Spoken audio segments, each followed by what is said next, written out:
আমরা একটু কথা বলতে চাই। এখানে স্থানীয় কিছু পর্যবেক্ষক দল রয়েছেন, তারা আসলে পরিদর্শন করলেন কেন্দ্র। তাদের থেকে একটু জানতে চাই সার্বিক পরিস্থিতি কেমন দেখলেন, বিশেষ করে এই ঢাকা 17 এবং গুলশান এই আসনগুলোতে আসলে কেমন পরিস্থিতি দেখলেন। আমরা সরাসরি সম্প্রচারে আছি। জি, আমি ডক্টর গোলাম রহমান ভূঁইয়া, চেয়ারম্যান, মানবাধিকার ও সমাজ উন্নয়ন সংস্থা মওসুস। আমরা মওসুসের পক্ষ থেকে সারা দেশে নির্বাচন পর্যবেক্ষণ করছি। ঢাকাতে আমরা কেন্দ্রীয় টিম আমরা ঘুরছি, আমাদের প্রায় 5টা গাড়ি চলছে আমরা বিভিন্ন এলাকায়। তো আমরা যেটা দেখেছি, ঢাকা শহরে নির্বাচন খুব শান্তিপূর্ণভাবে হচ্ছে। আমাদের কাছে যেটা অনুভূত হয়েছে, উৎসবমুখর পরিবেশ।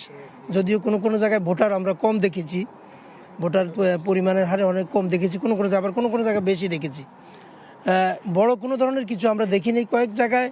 এক জায়গায় আমরা দেখেছি যে ভোটার ভোট দিতে আসছে, বললো যে আমার ভোটটা হয়ে গেছে, সেটা একটা কেন্দ্রে দেখেছি। অন্যগুলোতে আমরা এটা দেখতে পাইনি।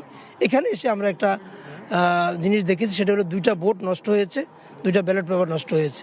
একটা হচ্ছে ভোট দিতে গেছে যে হুড়াহুড়ির কারণে, বলছে সহকারী প্রেসিডেন্ট আমাদেরকে বলছেন যে হুড়াহুড়ির কারণে আমরা সেটাতে করতে পারি নাই, আমাদের লেখাতে ভুল হয়ে গেছে। আরেকটা হচ্ছে যে উনি সিল মারতে ভুল করেছেন।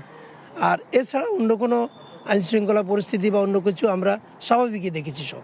কত শতাংশ ভোট আসলে এই কেন্দ্রগুলোতে পড়েছে? এই কেন্দ্রতে একটু ভোট পড়েছে, এখানে বোধহয় 25% তারা বলেছেন, এখানে 25% পড়েছে।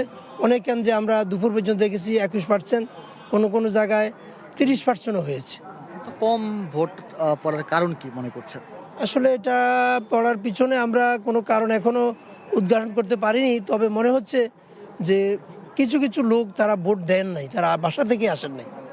তাছাড়া কোনো ধরনের অসঙ্গতি না, কোনো জালিয়াতি আমরা দেখি নাই, আমাদের চোখে পড়ে নাই, আমরা যেগুলো পর্যবেক্ষণ করেছি আর কি। এরপর যেগুলো করি নাই সেগুলোর ব্যাপারে আমাদের এখন আইডিয়া আসে নাই, তথ্য পেলে আমরা জানাতে পারবো। ধন্যবাদ আপনাকে। যেমনটি শুনছিলেন, মানবাধিকার এবং সমাজ উন্নয়ন সংস্থার যারা পর্যবেক্ষক রয়েছেন তারা কথা বললেন এখানে।